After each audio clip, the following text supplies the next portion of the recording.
The moment I heard water running, I froze. I hadn't told a single soul I was coming back early. My trip was supposed to last another 4 days, but a canceled event and a lucky last-minute flight brought me home ahead of schedule. I couldn't wait for one thing. A quiet night in my mountain cabin, maybe a fire, maybe some peace.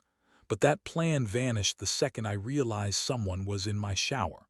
I set my bag down quietly, my pulse hammering in my ears.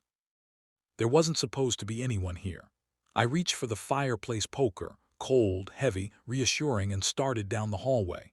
Each step was careful, my breath shallow, every sound amplified. The running water stopped just as I nudged the bathroom door open, and my heart nearly stopped. Standing there, wrapped in my towel, was a teenage boy, maybe 16, brushing his teeth, humming off-key like he lived there. He screamed the moment our eyes met, dropped the toothbrush, and bolted past me, slipping on the hallway rug before tumbling straight out the back door. For a few seconds I couldn't move. What the hell just happened? Then I heard something worse. Voices, multiple voices coming from my kitchen. I rushed in and stopped dead in my tracks. A woman I'd never seen before was standing there holding my coffee mug. A toddler sat comfortably on my sofa watching cartoons.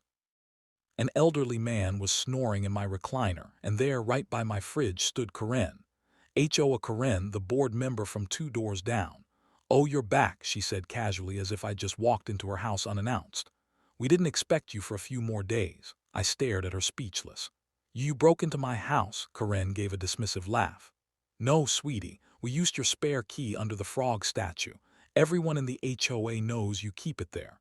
My blood boiled. "That's not an invitation to invade my home, Karen." She rolled her eyes like I was the one being unreasonable. "Relax, Daniel, we're just house-sitting. You never officially told anyone not to come in." I could barely get words out before I could even raise my voice. She whipped out her phone and muttered something to her husband. That's when I realized what she was doing. She was calling someone. I pulled out my phone to call the sheriff, but she beat me to it. She dialed first, and then unbelievably she said, "You're not supposed to be here, I'm calling the police." She actually reported me as an intruder. Within minutes, flashing lights cut through the dark pines outside. My heart sank as 2 sheriff's deputies pulled into my gravel driveway. And to top it off, Karen dared to wave them down like she was the victim. "He's trespassing," she told them, her finger trembling as she pointed at me. "We're house-sitting for the owner. He broke in through the back and threatened us." The deputies looked from her to me, then to the odd group behind her. Karen's husband sipping a beer on my porch swing. The old man grumbling awake in my recliner. The teenage boy peeking out from behind my curtains. I stood on the front steps, forcing my voice to stay calm. "I'm the owner. My name is Daniel Reeves. This is my cabin. I have ID, mortgage papers, everything inside. These people broke in while I was gone." The younger deputy stepped closer, cautious. "Sir, we got a call about a possible burglary. We just need you to stay calm." "I am calm," I said through gritted teeth. "But that woman is lying. I didn't give anyone permission to be here." Karen gasped theatrically. "He's unstable. He barged in on my son in the shower. My father has a heart condition. How he threatened us." Before I could get another word out, the older deputy moved behind me. "Sir, for our safety and yours, we're going to place you in temporary detainment until we verify ownership." I was stunned. "You're cuffing me in my own driveway while strangers live rent-free in my home." The cold steel clicked around my wrists as Karen smirked, arms folded, victorious. She walked past me close enough to whisper, "Maybe next time you'll remember to notify the HOA before disappearing." They put me in the back of the cruiser. Through the window, I watched her teenage son stroll back into my house like it was a summer rental. Minutes later, one of the deputies returned holding a stack of papers, mortgage statements, tax receipts, utilities, all with my name printed across the top. The younger cop leaned through the open window.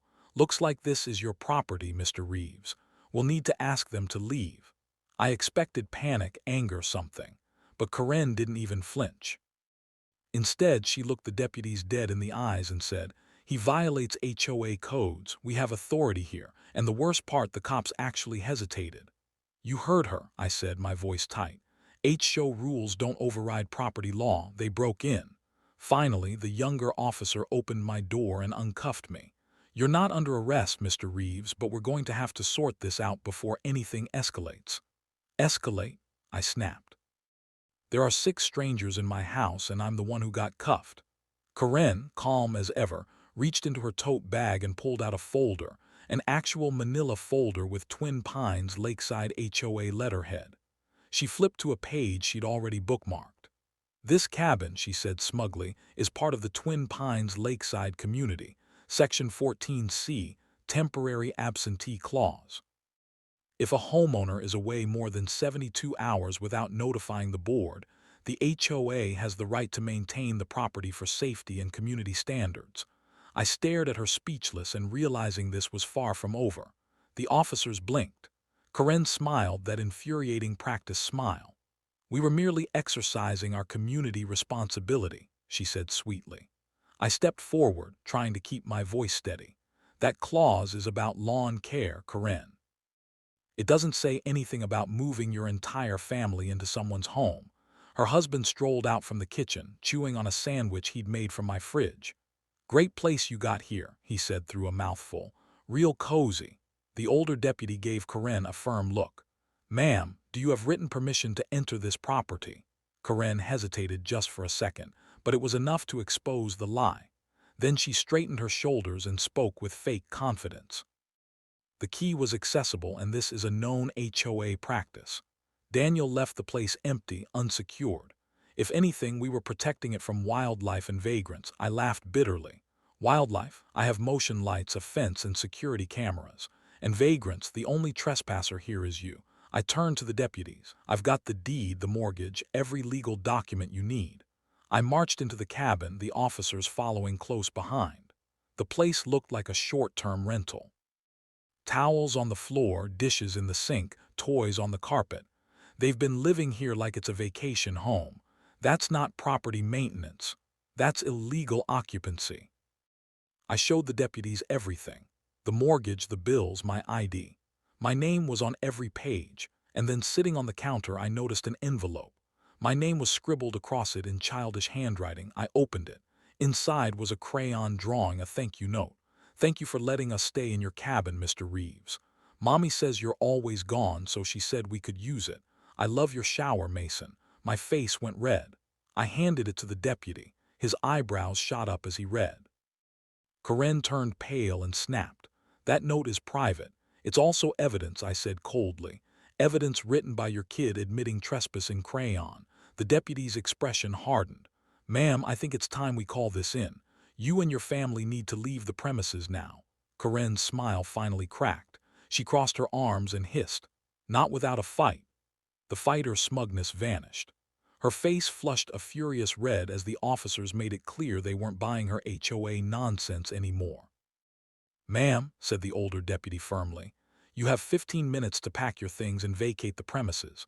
We'll supervise. Don't make this harder than it needs to be." But Karen wasn't backing down. "This is harassment. I'm on the HOA board. We're legally entitled to ensure abandoned properties aren't misused." He left this place wide open. "Karen," I said through clenched teeth, "I didn't abandon anything. I live here. You turned my home into your family's personal resort while I was gone." Her husband shrugged, mouthful of chips. "Well, maybe if you used the place more often, people wouldn't assume it was vacant. That was it." I snapped. "You didn't assume anything. You snooped. You broke in and you helped yourself. You even let your kid write a thank you note about trespassing." The younger deputy stepped between us. "Mr. Reeves, please let us handle it." I took a deep breath and stepped back, fists shaking. Karen stormed through the cabin, shouting orders. "Mason, get out of the bathtub." "Dad, grab your slippers." Her voice echoed off the walls. "This is outrageous. I'll have the HOA file a formal complaint. I'll sue." 15 minutes later, they filed out like a defeated parade. Karen clutching a half-cooked lasagna, her husband dragging a cooler, and her father muttering about leaving his favorite recliner behind. As they loaded into their minivan, Karen turned dramatically for the whole neighborhood to hear. "This community used to be friendly. Now look at what it's become." I stood on my porch, arms crossed as the deputies watched them drive off. Finally peace, or so I thought, but just as I was exhaling, the younger deputy pulled me aside. "Mr. Reeves, we're not finished." I frowned. "What do you mean, she's filed a complaint against you?" he said quietly. "Claims you violated HOA procedures, created an unsafe environment, and get this, displayed threatening behavior toward a board member and minors." I stared at him in disbelief. "You've got to be kidding me." He shook his head. "She's also hinting that the HOA might fine you for misuse of community standards, whatever that means." My stomach dropped. Karen might have been out of my house, but she wasn't done. She was about to weaponize the HOA, and I knew exactly what that meant. The HOA meeting a week later, I walked into the Twin Pines Community Center with a thick binder under my arm and a flash drive in my pocket. Karen was already there, front row, clipboard in hand, flanked by two other board members who looked like they'd been born to frown. Her husband lounged in the back, wearing sunglasses indoors like we were about to film a courtroom drama. The monthly HOA meeting had never seen such a crowd. Word had spread.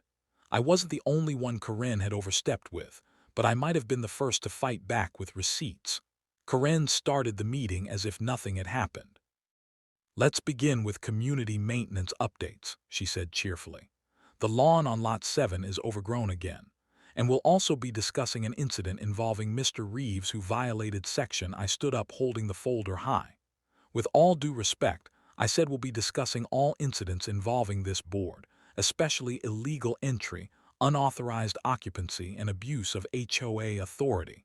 A wave of whispers filled the room. Karen's face tightened.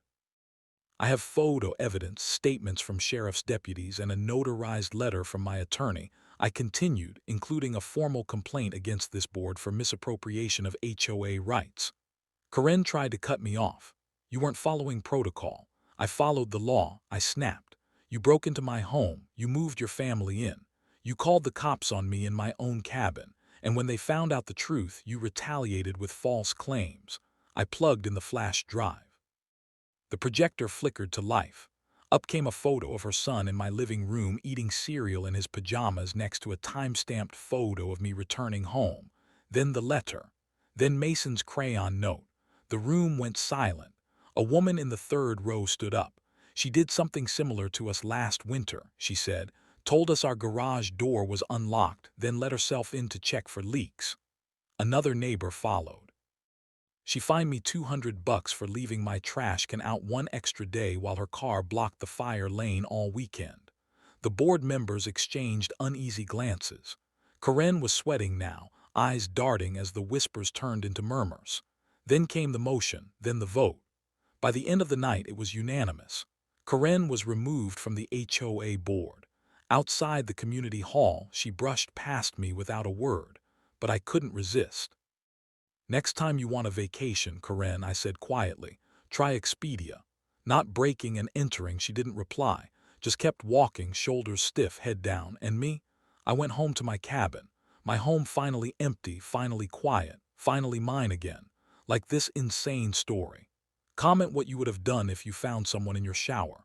And don't forget to subscribe for more wild HOA drama, because next week's story is even crazier.